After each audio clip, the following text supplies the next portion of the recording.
Сәлем достар, сіздер менен бірге Балнұр каналыма қош келдіңіздер. Бүгін біз жеміс-жидектерге бай, витаминге толы, үй жағдайында жасалатын компот әзірлейміз. Бұл кез келген балаға, қарттарға және де барлық тәтті жандарға ішуге болады.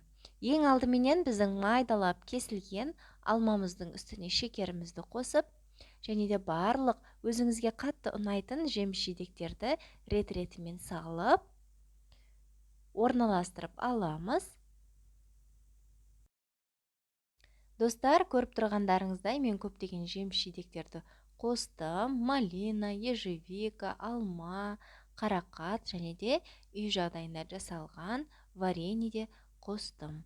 Енді барлығын араластырып, үстіне салқын су құйып, жақсылап қайнатып бұқтырамыз. Бұл жерде достар, көп қайнату міндетті емес.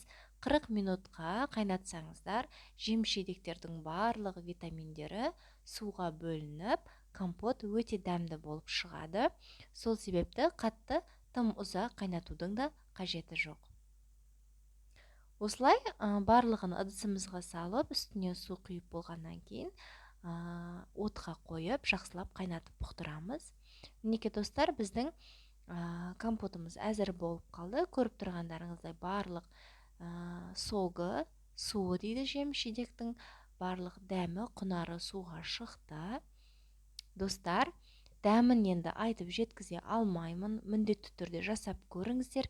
Бұл біздің дүкеніміздегі кез келген сусындардан өте қатты, дәмі де ерекшелігі бар, өте дәмді және де пайдалы, денсаулығыңызға пайдалы сусын деп айтсам болады.